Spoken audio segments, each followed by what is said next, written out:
This is Maria with Strange Secret Sacred, and this is my new reading for the week of March 18th to March 24th, 2019.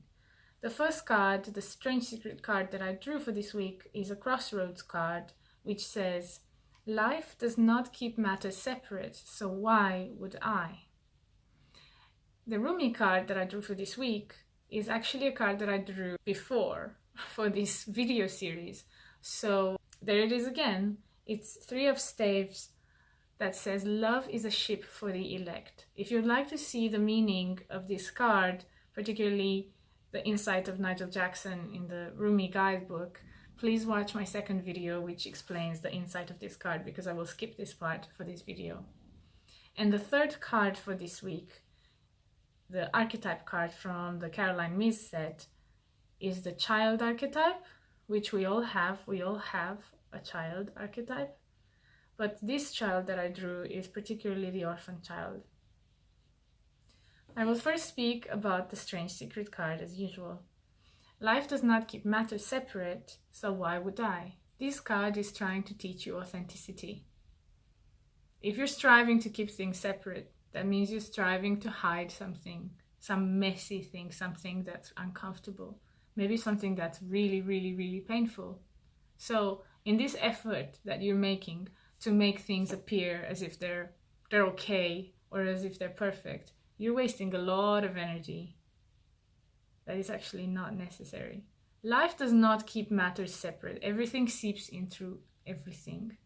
So you might as well go with the flow of life, go with the flow of your emotions, live your authentic self, be okay with vulnerability, and you will move through towards healing and towards resolution faster than if you try to keep things clean and separate. Love is a ship for the elect. As always, the Rumi card offers the solution to the problem. My cards tend to offer a question. Rumi cards tend to offer the solution. Love is a ship for the elect speaks about a choice as well, a choice that we all make to move through love, through suffering, not away from it, to move into the storm of love rather than stay safe on the shore. And then the orphan child archetype. The light attributes are independence based on learning to go it alone and conquering fear of survival. Shadow attributes are feelings of abandonment that stifle maturation and seeking inappropriate surrogate families. So how does the orphan child then cope? What does the orphan child need to do? The first thing that they need to do is survive. So that's going to be one of the base fears, survival. The orphan child will try to keep things neat into different boxes. So this is going to be a struggle of being in control. However, this is where the blessing comes. If the abandoned child finds their authentic self and acts through their authentic self, they will not fear survival so much. They will lose less energy managing their lives, and they will find their freedom. And then if we look at Rumi's card, love is a ship for the elect.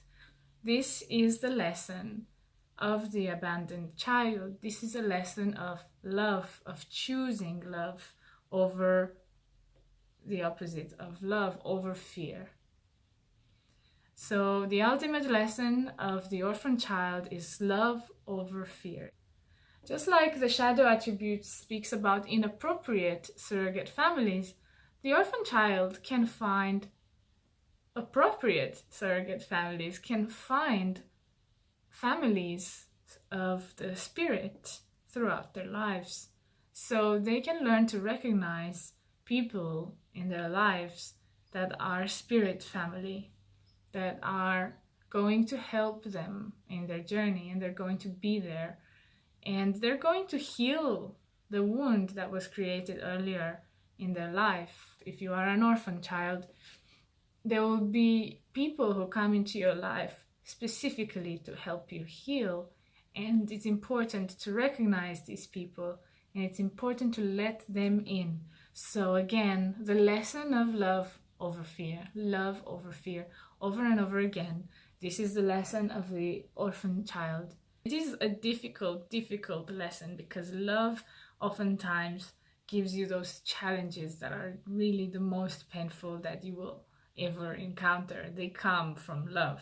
So you're going to move towards the storm knowing how painful it can be and how challenging this is going to be, yet you're still going to take the journey, and that's the beauty of it. So the questions I offer you for introspection this week are the following. Why am I afraid of vulnerability? What can I do to improve communication, compassionate communication in my life, and speak from a place of vulnerability that I know will benefit both myself and the person I interact with? How can I feel more supported in this life? Who are the people in my life that are my spirit family? And how can I show love over fear every day of my life? Thank you for listening and thank you for watching, and I'll see you next week.